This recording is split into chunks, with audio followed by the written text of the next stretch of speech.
Okay, that sounds great. And then I have to click. You don't need to click. Yeah.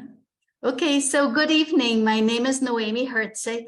I'm the Director of Jewish Cultural Arts and Education at the JCC in Ann Arbor. Some housekeeping items. We are recording this session. All attendees are muted. Please use the chat feature to send in your questions. We activated the closed caption feature. Click on the CC icon on the bottom of your screen if you would like to use it. The views expressed by Chuck Newman and his guests are their own and do not necessarily reflect the views of the Ann Arbor JCC. All previous conversation recordings can be found on the JCC webpage at jccannarbor.org. And now it is my pleasure to call on our host, Charles Newman.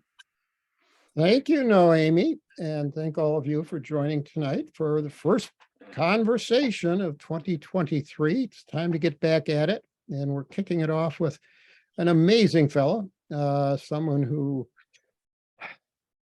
has indirectly brought a lot of joy into my life.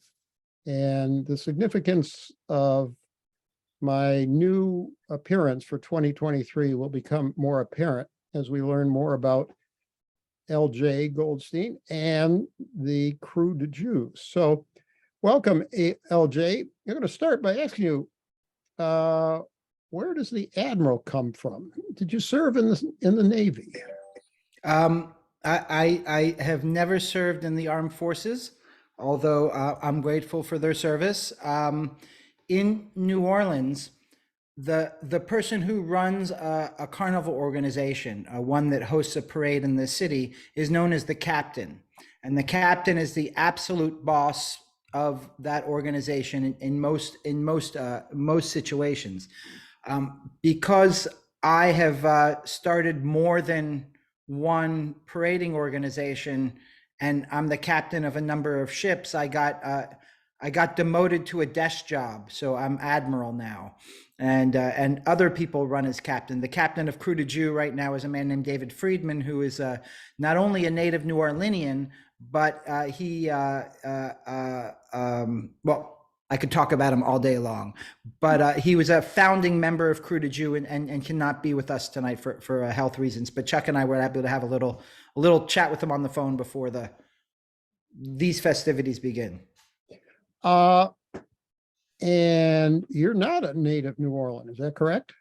That's correct. No, I've been here almost 30 years.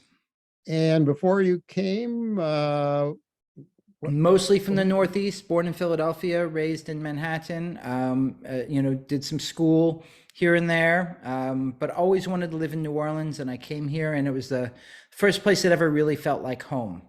What was the attraction? Why did you want to come to New Orleans of all places? I guess I didn't know specifically at the time, but growing up as a teenager, it had a reputation for freedom.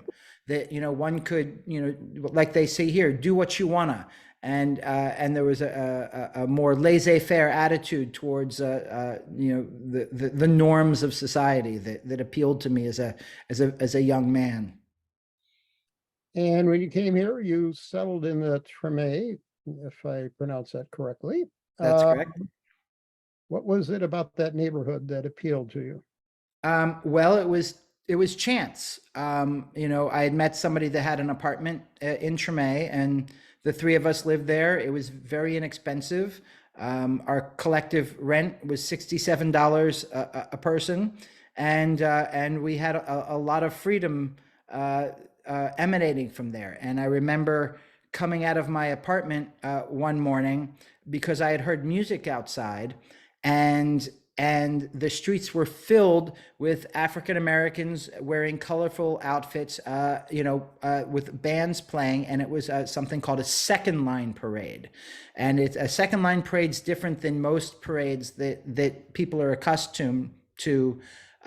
Generally, in a parade, you have a parade that goes by, and people are spectators watching the passing parade go by.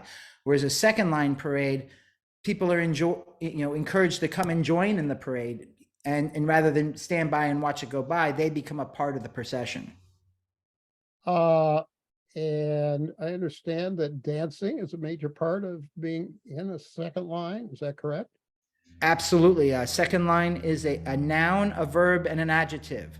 So you can, second line at the second line, second lining. Can you second line? I do. I'm not too shabby for a for an Anglo American from the Northeast, but I can't keep up on a real thing. But they have a term called monkey shine, and they have another term called clowning. And I might not dance as well as everybody else, but I can clown with the best of them. And what is clowning? Clowning is sort of a way of expressive dancing where you're kind of making a joke at the same time. So, sometimes, I'll pretend like I've got a crick in my back, and then, and then I'll do a flip on the ground like Willy Wonka or something like that, or, you do different motions to sort of, enjoy yourself in it. It's like a parody. It's like a style. I think we're going to come back to parodies later in this interview. How did you support yourself when you landed here? Well, I moved here to be a photographer, and I was never really able to support myself in that way. And then, before I moved to New Orleans, I was on the trail to become a doctor. I had taken a post-baccalaureate pre-medical program, and I finished all my courses, and I took the MCATs, and I was accepted early to a medical school, and I knew for certain I didn't want to be a doctor. And I wanted to pursue the arts. And like I think most Jewish men, they know that if they fail at going to medical school, they're required to go to law school. So I went to law school, and I got my degree, and I worked as a lawyer for quite some time doing that. So I understood that there was more motivation to become a lawyer than just you were failed or you were not going to be a doctor. Well, that's true. My first job in New Orleans was actually in a bar room called Molly's, where I got to sort of watch the spirit of carnival come into play over time. But I ended up playing for a softball team in my neighborhood, Little People's Place, and Little People's was being. There's a famous trumpet player in New Orleans named Kermit Ruffins, and he had married the daughter of the bar owner, and they were having these events at the bar room and the music, and they were being very successful, and the neighbors ganged up and tried to shut them down. And live music is so much part of the lifeblood of the Treme neighborhood. It was the issue at the time that I first moved here. And I met, they had some pro bono lawyers that ultimately lost the case, but inspired me to want to at least have the skills to be able to help people if they needed it. And there's a deep rabbit hole to go down in that conversation that doesn't really cross over with Krewe du Jieux, but does cross over with ties to the African American community, and pretty much everything that charges New Orleans with significance and meaning comes from the African American community, and from the special nature of the way that they have celebrated their freedom in this city and fought for their freedom in this city. And while I'm not qualified to speak about it, in any way, in any personal way, I can certainly, speak about what has been told to me, or what anybody can find, on Wikipedia. It's like it's not a mystery. And there's a HBO special called Treme that Dave Simon did right after Katrina, that tries very hard to bring some of these things to light. And I'd say it's probably one of the better things that's been done about New Orleans. So if you haven't seen it and you have HBO, you might want to tune in. And I got a cameo in the pilot as a featured dancer. So if you want to see me dance and clown, episode 1. You put that on your resume. So you were a photographer. Noemi, could we show one of LJ's photographs? Any chance you can make that a little bit bigger? And I apologize for not giving you a bigger original on that. But while Noemi's attempting the impossible of making it bigger, LJ, tell us about that photograph. Who's in it? So this is great that you have this. This is a photograph of a second line parade. These are children that are dressed up in to match the grown-ups that parade in the club, and it's a way for this part of the aspect of their culture to be passed on to the next generation.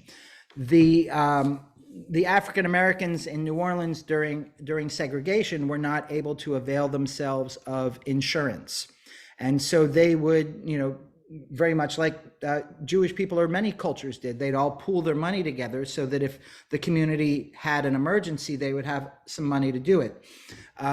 What distinguishes the African American, they call them social aid and pleasure clubs, from other organizations is that in order to attract members to their collective group, they would host a parade. They would dress up in their finest clothes and they go down the street, and you would want to be a part of their group because they had a great band or they looked sharp that day. And so you see in this photograph, you can see a feather in the upper left-hand corner that comes from one of their fans. You can see the young boys having unlit cigars in their mouth because it's a symbol of manhood. He's holding on to an umbrella, which also has significance. There are multi-layers of meanings here that are, and I didn't come here to do the work of a cultural anthropologist or to be a historian in this way, but the kinds of things that I was working on as an artist visually are all present in this photograph. And if we want to take this from a discussion about Krewe du Jieux to a discussion of fine art, I can explain. We'd like to know more about you. So yeah, a word or two would be appropriate. Yeah, it's not a great print of this particular. It's a little on the dark side, but you can see some of the diagonals and some of the some of the images that are going around that give you the kind of variety that is enjoyable and hints towards an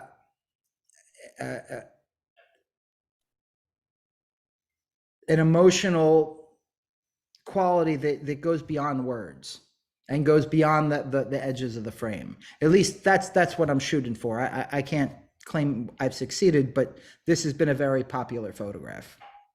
And it's easy to see why. Do you still do fine art photography? No, not with the same passion and intensity and driving. I was on a mission when I moved here to be a photographer in that way. And now I've got a child and I'm on a mission to be the best father I can possibly be. And that's sort of where I'm putting my energies and my joys. But I have a lifetime of visual understanding that, when I do take my camera out, usually the results are fun to look at on the other side. Exactly. What did you mean when you said, I'm trying to make photographs of the triumph of the spirit? I did say that once.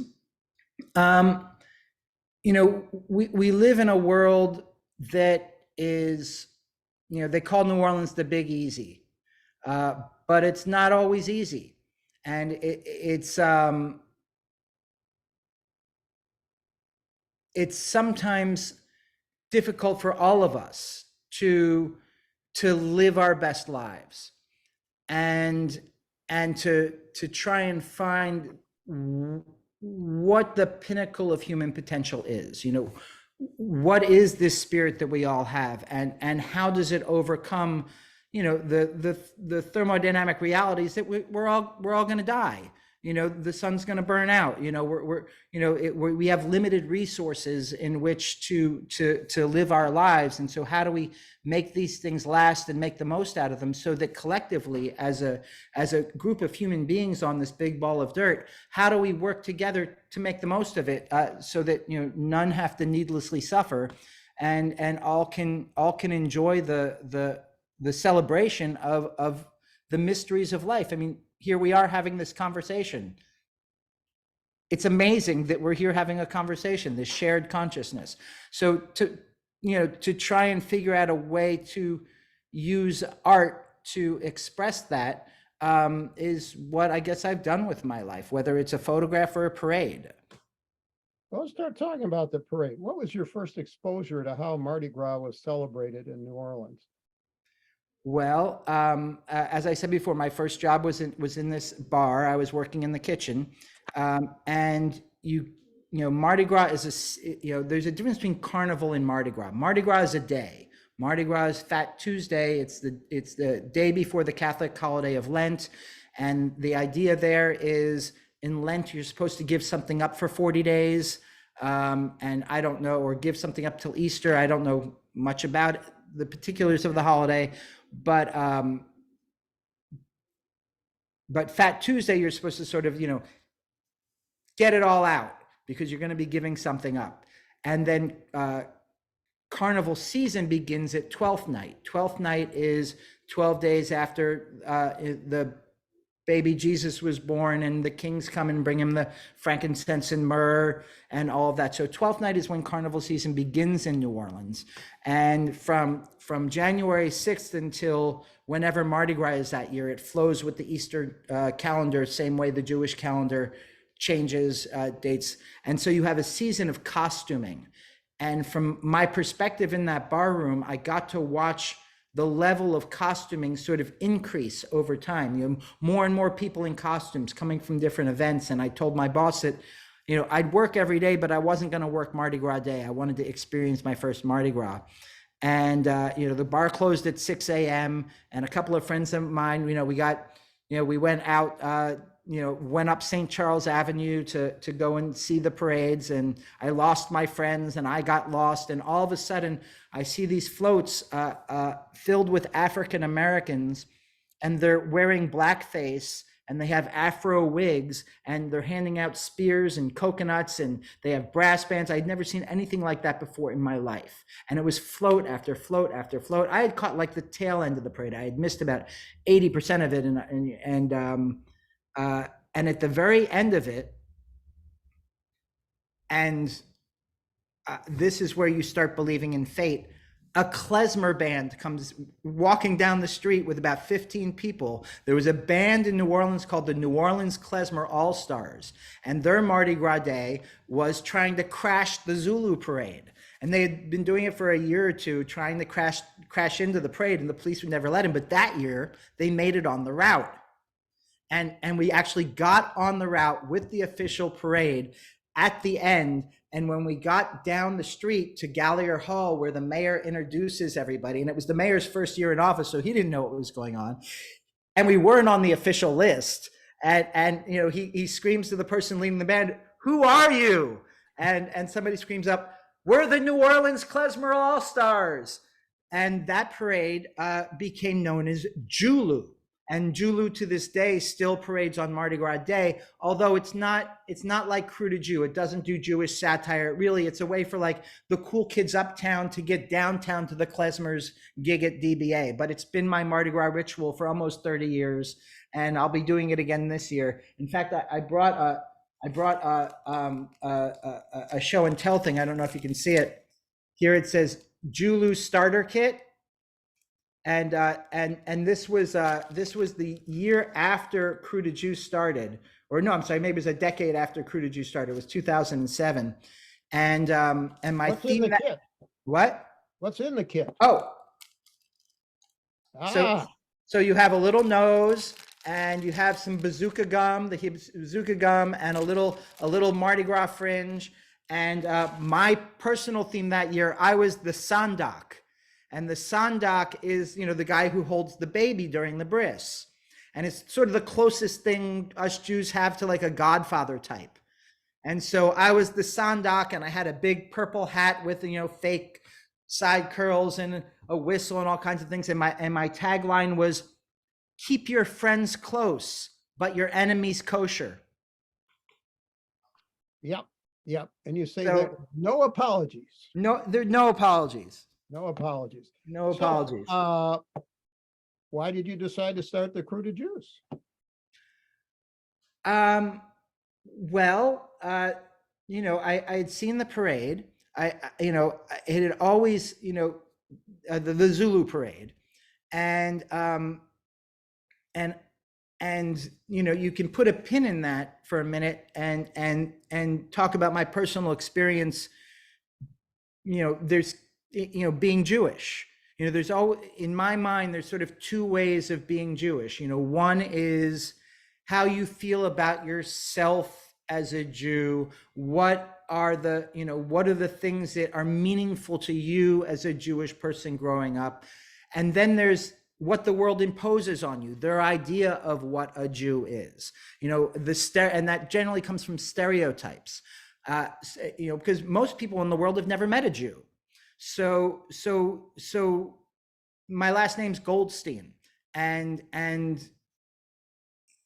it's probably the quintessential, or one of the quintessential Jewish names. It's like, and I'll never forget. I was at that bar I was working at, and the owner, when we first met, he would hold court on Sundays, and he said, "Goldstein, you're a Jew." And I'm used to sort of Northeastern anti-Semitism, where at least they know some Jews, and we know what Town means and that kind of thing. Down south, it's a little different. It's the Jew hating, and I don't like the word anti-Semitism because I don't find it a helpful term. I don't think it means anything. Nobody's against Semites. I mean, when we talk about anti-Semitism, we're talking about people hating Jews. So I like to just call it that. And there's a lot of it in Louisiana. I mean, we have active Klan. New Orleans is a little blue bubble in a very red state. And I had never experienced that kind of like in your face, and he was great because, this man, Jim Monahan, who owned the bar, and he's like, "It's okay. I'm not messing with you because I'm a Mick, and he's a Spick, and he's a Wop." And he was like an equal opportunity hater and sort of a lover of humanity. I mean, it was just, he was a curmudgeon, and that's just, you just sort of took that for what it was. And there's a great story about one of our founding members, Elliot, who was celebrating his 90th birthday party at one of the synagogues in the suburbs. And I was sitting there with like somebody else, and we're watching the Israeli dancers do their thing. And I'm talking to the guy next to me, and he goes, "Goldstein, L.J. Goldstein?" I was like, "Yeah." He goes, "Oh, you're Monahan's Jew." And it was very funny because it brought it all together. There's a certain thing in New Orleans where I've been able to sort of figure that out. And I've lost track of your original question, but if I'm correct, it was, why start Krewe du Jieux? Yes. So let's take the pin out of where we put it, because I saw this. Before you do that, Sure. The reason I have horns on my head and a big Jewish nose will become more important later, but it's this is part of one of the get-ups that was appropriate for Krewe du Jieux parading. I have to take this off because my nose is too big for this damn thing. Yeah, that's fine. And these are the latest Jew horns. Nice. How they go. But we've had other Jew horns. We've had these Jew horns, and we've had these Jew horns. What do Jew horns look like? One year there was a woman, and I didn't bring that hat, but she sat and hand sewed these little silver horns that looked like little legs sticking up out of our hat for our 2008 parade. So, and there were people in the crew that had actually had experience working in rural Louisiana and talking about being Jewish, and they're saying, "You can't be Jewish. Where are your horns?" I mean, it's an actual belief that, as ridiculous as it might sound to people that are more acclimated to a Jewish environment, it's fascinating. It's fascinating. So why did you choose to emphasize and highlight these stereotypes about Jews in Krewe du Jieux? So I was at a Seder, a friend's Seder in 1996, and I had brought up in between the reading and the eating, that I always thought it'd be fun to have a Jewish carnival organization, a Jewish parading organization like Zulu. And they're like, what would you call it? And I said, Krewe du Jieux. And it was like, what would you throw? And like, we would throw gold bagels, because Zulu throws the most coveted throw, and a throw is something you catch, something that they throw you from the parade. And I think I have one here somewhere. I will find it. As someone who has paraded the Krewe du Jieux, they beg for one of these bagels, and it's the highlight of their right. So this is a Zulu coconut, and this one's decorated with a mouth.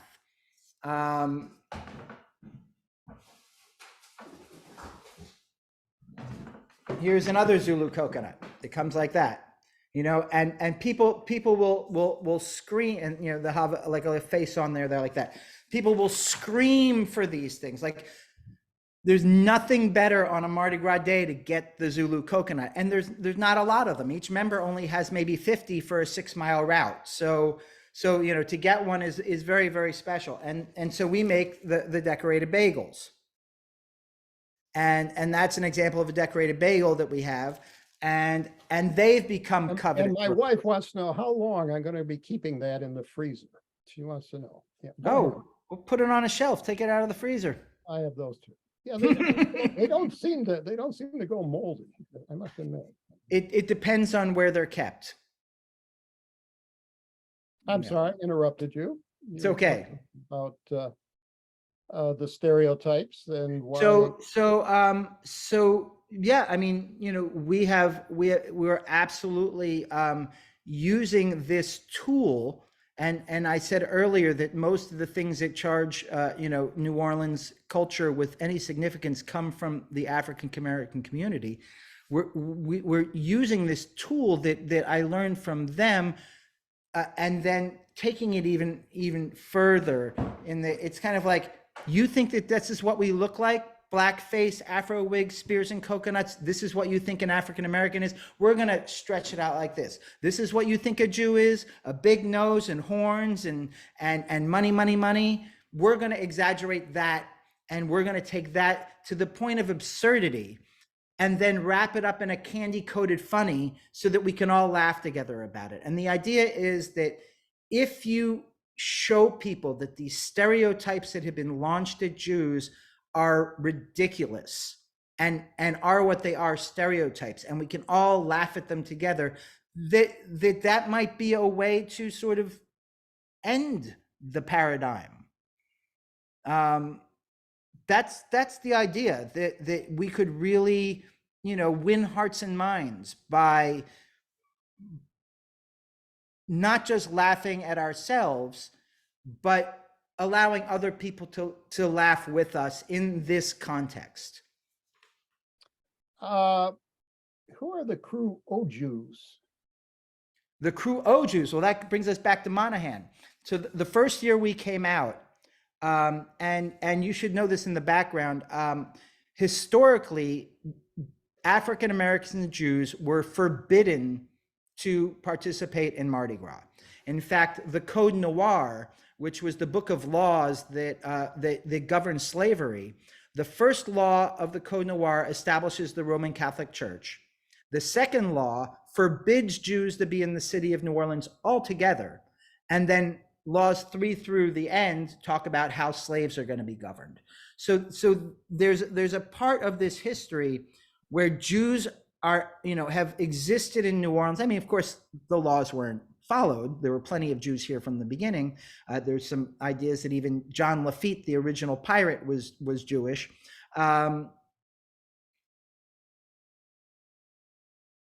Jews have sort of gotten by masking Christian. They've gotten by being maybe Jewish in the home, but in the rest of the world, they're acting, very assimilated. And this is the opposite of that.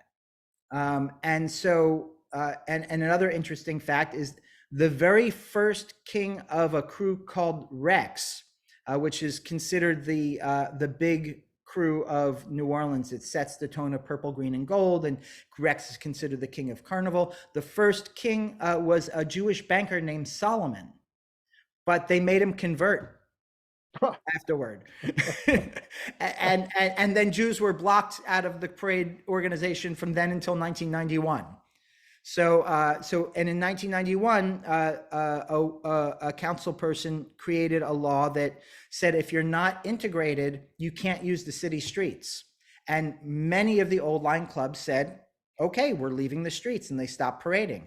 And some of them integrated, and Mardi Gras went on. But for Krewe du Jieux and I'm getting back to the Krewe du Jieux, for Krewe du Jieux to do what it did, part of it comes from the fact that I didn't know any of this when I moved here. I didn't know this history. I just thought it'd be fun. I just thought it'd be a fun thing to do. I didn't know about I learned this by doing it. And the first year we did it, Jim Monahan, who called me the Jew, said, I really like what you did. I want to invite you to be in my St. Patrick's Day parade. So we started the Krewe du Jieux, O''Jiux, and we handed out green bagels. And that was our thing for many years. And he died in 2002. And his grandson and I dissolved the Krewe du Jieux, and we reformed it as the Krewe Mick Jew. And his grandson's the Mick, and I'm the Jew. And we still do the green bagels every year. And and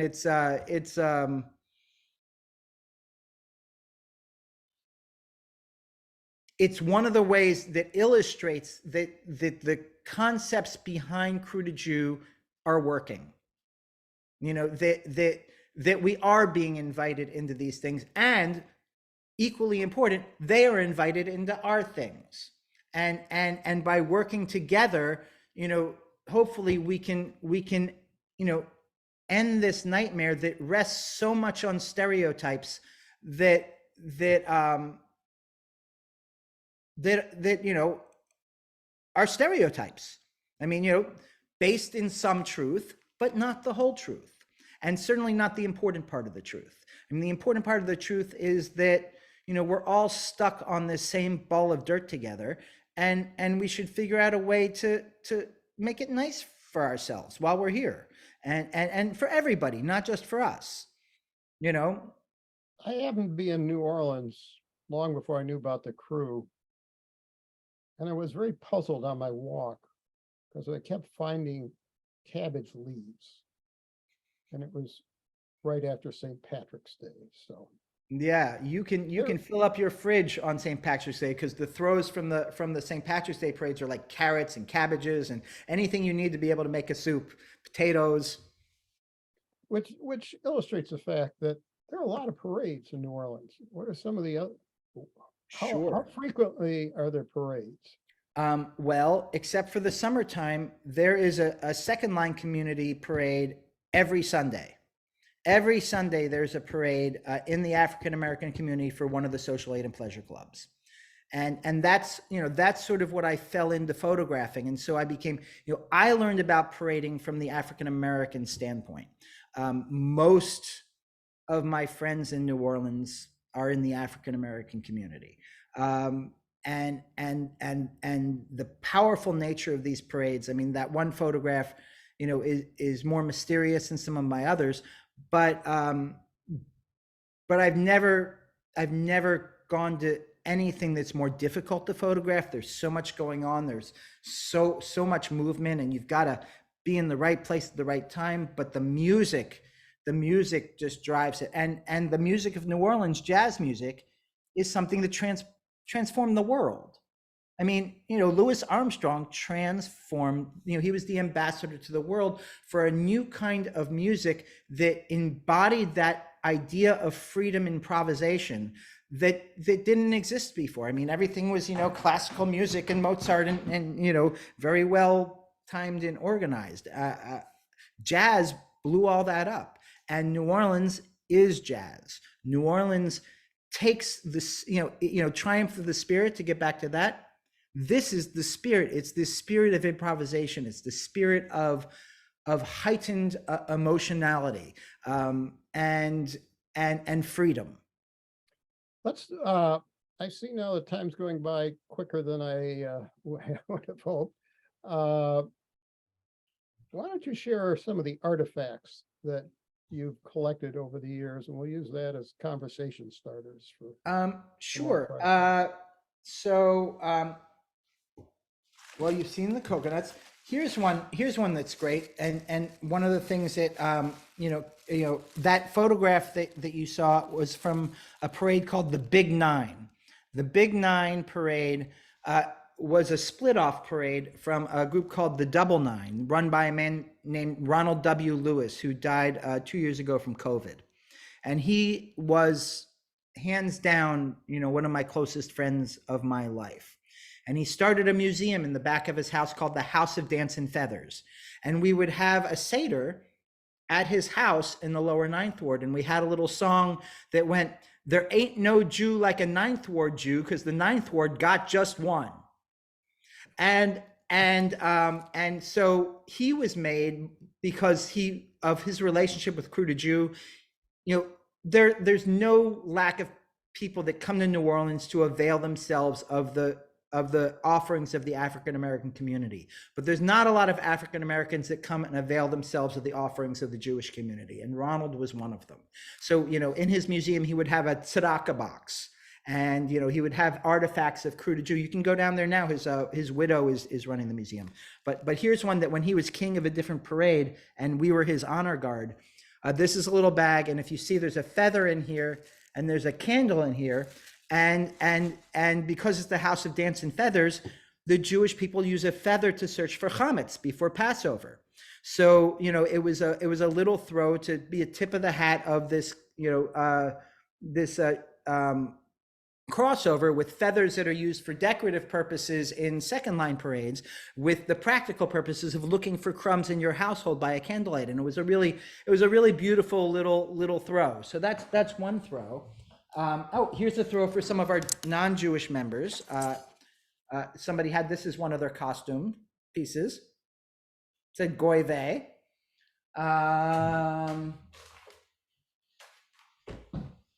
We shamelessly stole from Sacha Baron Cohen, if anybody's seen Borat and seen The Running of the Jews. When we went our own way and we became the Wandering Jews, we called our parade the Running of the Jews. And when you're driving down Broad Street in New Orleans, there's a factory that makes that boxes eggs, and the big sign says, "Everybody loves a good egg." And we took the sign and we photoshopped the word Jew over the word good, and it says everybody loves a Jew egg, because at the end of the Sacha Baron Cohen bit, it's like, oh, and get the Jew egg and smash the Jew egg. So Jew eggs became the part. And if you open up the Jew egg, inside you'll see the sign. Let's see if I can bring it up there. You're gonna have to turn it around 180 degrees. There you go. Nice. Did that make it? Yeah. Yeah, that's great. Everybody loves a Jew egg. And then inside, there's a delicacy in New Orleans that you're supposed to eat between 12th night, January 6th, when Carnival begins, and you're not allowed to eat it before that. And then you're not allowed to eat it after Mardi Gras Day, and it's called a king cake. And we've always had like King of David cakes, but inside the king cake, there's a little baby, and it's the little it's supposed to be the little baby Jesus, but we put little yarmulkes on them, and we put them inside our Jew eggs, and so it's a little tip of the hat to a New Orleans. The idea is to keep it New Orleans and to keep it Jewish and to keep the references to the experience of being Jewish in New Orleans, and to make the most of it and to celebrate. What other artifacts do I have? Here's a good one. So in the we all had the tiki torches in Charlottesville. So that year our theme was Jews will replace you. and everybody was taking down the statues of the Confederate soldiers because, we were trying to erase, if you look at the 14th Amendment and it says, erase the badges of incidents of slavery, and why are we lionizing and making heroes out of these Confederate soldiers? In New Orleans, we were one of the first people to start taking down these statues. And so, how do we take this idea of Jews will replace us and this whole replacement theory and make it funny and do it? And the answer was, we're going to put a statue of Groucho Marx where General Lee was. And it's a way of hitting the nail on the head. It's like, you really do. You have people walking down the street with tiki torches saying, Jews will not replace us. I mean, it's an idea that exists in not just our country, but around the world, that somehow, the Jews have this secret cabal that is running everything from Hollywood to the media to your local McDonald's. I mean, whatever it is, there's a Jew behind it, and all of your woes are that Jew's fault. So how do you reconcile with that? Well, we try and do it head on. We try to make it funny, and we try to make it absurd. We try to make the notion absurd. You remember the Groucho Marx nickels that were throws for that parade? I do, and I was looking for one for the thing. Sometimes we give out nickels and pennies with the noses on them. The idea that you think we're taking all your money. Well, here, let's give you some pennies and nickels with the nose on them, so it's Jew money. And we made $200 bills. One year we had somebody who ran for mayor on the singular issue of legalizing marijuana. And he was a very, very conservative Jew, but that was his one issue. And we made $420 bills and we handed them out with his face on them. So, I mean, and on the back of the float was a big Monopoly man throwing Jew money everywhere. And this was our quintessential. The city of New Orleans had a campaign, New Orleans proud to call it home, and there were a lot of variations on the sticker that were funny, but this was ours. New Orleans, oi, such a home. And there was a time when every African American musician had one of those stickers on their drum or on their sousaphone bell. I mean, they were everywhere and they were ubiquitous. And then you started to find other cultures doing the same thing. The Latino culture now has two different parading organizations, Amigos de los Amigos and Krewe du Jieux, that celebrate their cultures with a spin on it in order to sort of ingratiate themselves. Interesting you should bring that up. So we're waiting for the parade to start. And the next parade is one of those two crews. I don't remember which one. And I had the most delightful conversation with the fellow who was riding, the king of their float, who was the first openly gay Mexican professional wrestler. So, Cassandro, sure. Cassandro, yes, wonderful guy. So it gives you a little flavor, just a tiny flavor of what the evening is like when the crew parades. Who's been some of you have royalty, correct? Sure. Yeah. Every year we have a king of the Jews, a Jewish American princess. We have a Shabbos queen, and then we steal from some of the Zulu characters. They have a big shot. We have a big macher. They have a witch doctor. We have a rich doctor. And so we have that kind of fun with that, and we try to give some honors to people in our community or outside of our community that have, sometimes it's from people inside the crew that have just done a lot of work. Sometimes they're people from outside the crew that have really done a lot. So, for instance, the poet Roger Kamnitz was King of the Jews one year. NPR commentator and author Andrei Kudrescu was king one year. Like I said, for our very first parade, when we had a football theme, we tried to get the one Jewish football player in New Orleans, Brad Edelman, to be king, but we couldn't find him, and he didn't want to do it 20 years later when we finally did find him. But that was only because of a health issue. It wasn't because he wasn't honored to be asked.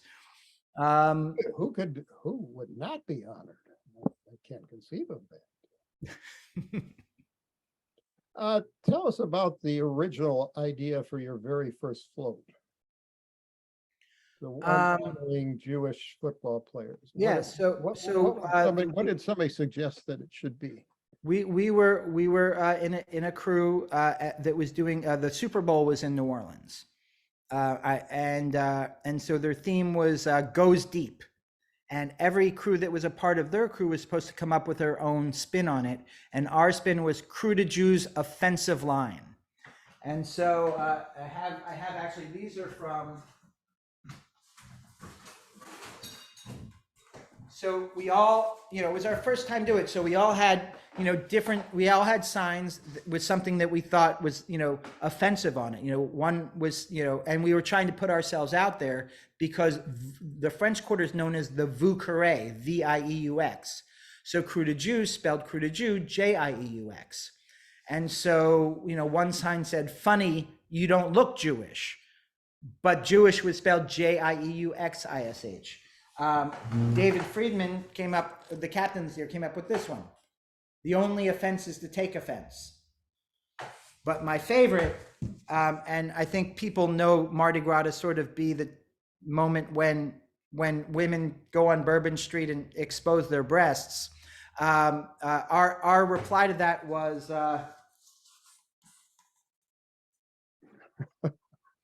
show your tzitzit. And that's the kind of like insider humor that's like, it's just for Jews. Like, only the Jews are going to get that one. But for the Jews that get it, it makes their day. And that's the whole thing. For the Jews that see it or get it, it makes their day. It makes it feel part of it, makes them feel. And David, who's the captain this year, it's like he's from here. He grew up as a child not being included in all the reindeer games. And for him to experience Krewe du Jieux, and he was a founding member, was so liberating and so freeing for him as a human being and as a Jewish person.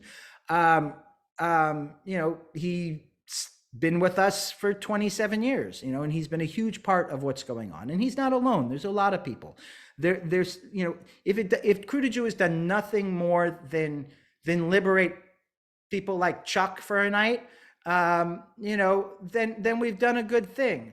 But if we can save the world, that's the golden bagel. That's what we're after. And hopefully,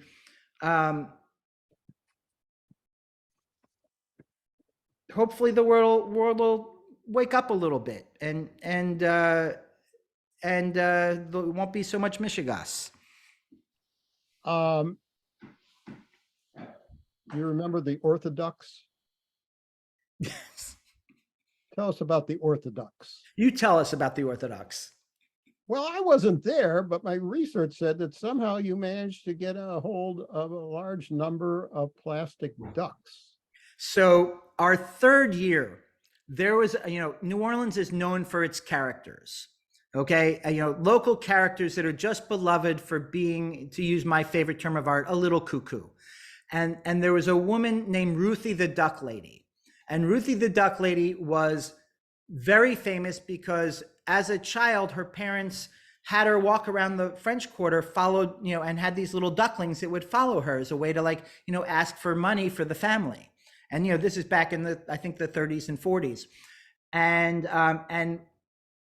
the year that it was our third year, and our theme, the suburb of New Orleans is called Metairie, or a suburb of New Orleans is Metairie.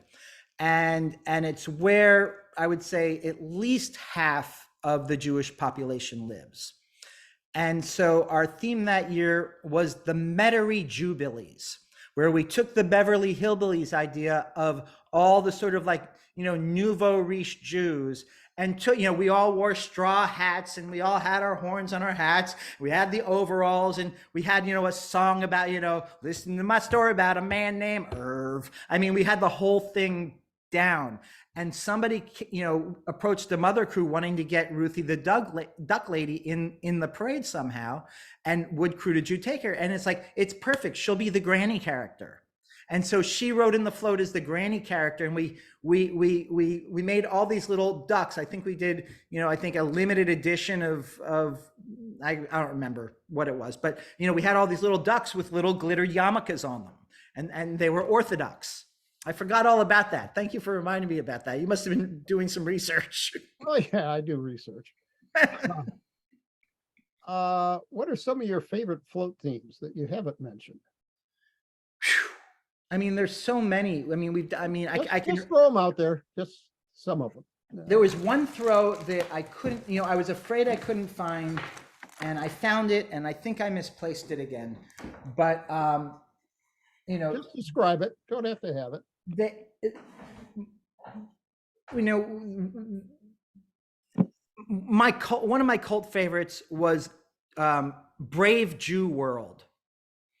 And, it was like this idea of the book is all about genetic control and about genetic determination. And so our float was this, giant DNA helix with, where is it? With this nose attached to it. This giant nose was on the DNA helix. And our throw, we had these test tubes with the little king cake babies with the yarmulkes on them. So we put the king cake baby inside the test tube, and we handed them out as the test tube Moshiach. Like, that was great. It's like that we were handing out, it's like, here, you want the Moshiach? Well, we've genetically engineered it. All you got, just add water. It said something like that. I can't remember what it said inside, but what are some other great themes? The Metairie Jubilees was awesome. When House of Blues came to New Orleans, this was our second year. Our theme was the House of Jews instead of the House of Blues. And we were the Jews brothers and their mothers. And so we were the Jews brothers and their mothers, and the costumes worked so well because the Blues brothers wear black suits and white shirts, and they look just like, there's even a line in the movie, The Blues Brothers, is like, Aretha Franklin says, "There's a couple of Hasidic diamond merchants out here looking for you, Jake," or Jake and Elwood, and so we did the Jews brothers and their mothers, and our theme was kvetch ever, schlep never. How about Jews for Jesus? That was our last year. The theme was, what would the crew do? And our theme was Jews for Jesus. And that year, my mom had just had a successful surgery for lung cancer and recovered. And I rode on the float with her behind the king and queen that year, and I was Jesus, and she was the Virgin Bubby, mother of Jesus, and we had all these lines, like everything from like "It's all Gouda" to being like the patently false but nonetheless lovable God of rabbinically supervised rennet-free cheese, because some of the cheeses that aren't kosher because of the rennet.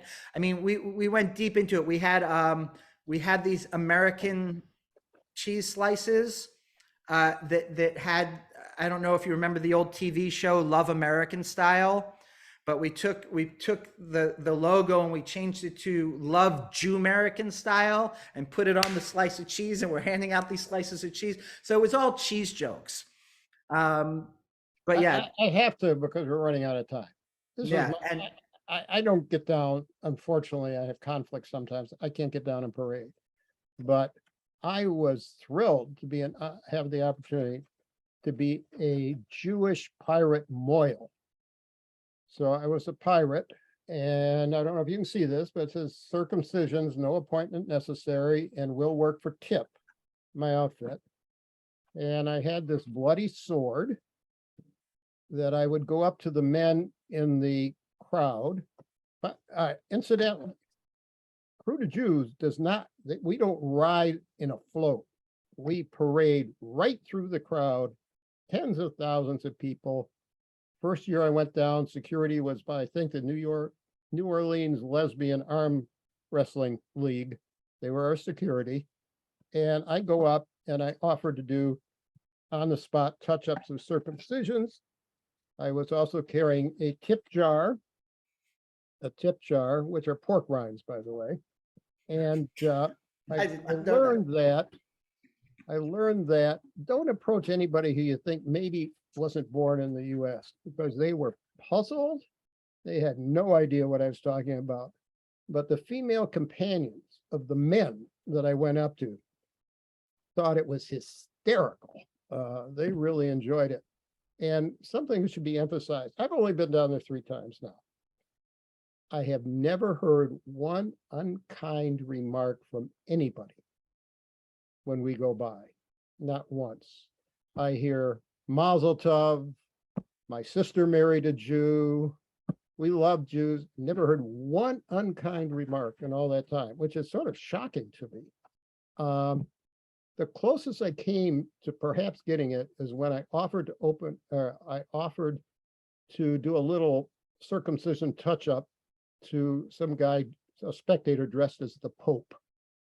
He didn't seem to find it too funny, but I enjoyed myself. So I'm sorry. I did want to get that in before we concluded. And would you accept more members from out of town? Oh, absolutely. You know, we're open to everybody. We say you don't have to be a Jew to be a Jew, a Jew to be a Jieux, and certainly it's not limited to people from New Orleans. Like you, Chuck, people have come from all over the place to parade with us, and it's easy and it's fun. This year, actually, though, we're taking a Shemitah year. We've been talking about doing it for a while. And we're going to focus, I've been trying for about 25 years to get New Orleans to have a grand Purim parade. Purim is if not the precursor to Mardi Gras in some scholars' minds, but certainly the most similar parallel we have to a Mardi Gras tradition. We wear masks, we have spiels. Oh, that was another good theme. Do I have it? I don't know. I don't know where it is, but but anyway, yeah, we can, we have a Facebook group that you can join. You can get on our kosher spam email list. Chuck can give you all that information. He's got it. Just get a hold of me, and I'd love to have you go with me sometime. And LJ, this has been terrific. This has just been wonderful. I don't think we've ever had more fun at any one of our almost 50 shows so far. So I want to toast to you with my Mazel Tov cocktail glass. Excellent. Which is one of the throws that we traditionally give out. So yeah, LJ and the crew. There have been so many fun things, and I can't keep track of them all. But I appreciate you, Chuck, for thinking of us, and I wish I had prepared a little better, but I think it went out well. I'm looking in the comments about the HBO show Treme. It's a great sort of very fictionalized introduction to New Orleans. I am in the first episode for about 4 seconds dancing. But it's not about Jewish stuff. It's about, it's about the New Orleans culture. I'm not sure what we can do to convince the rest of the world to help us in our mission here. But to whatever extent, anybody on here is interested in what we're doing or has any thoughts or suggestions or advice, we're absolutely open and willing to listen to it. Because one of the things that, we discovered in trying to put together this Purim parade is that each synagogue has their own programming. And they're very attached to what they're doing. So to have the whole city come together and do something means they have to give something up in order to do that. And they don't want to because they're all trying so hard to keep what they have going on. So we're very much if we build it, it will come. And this year we're putting the full power and glory of our juju into making a Purim parade. We've done one for 20 years, but they've always been one shul's activity. This year, we're trying to do something to set the foundation so that a shul, it would be a shanda if they didn't participate.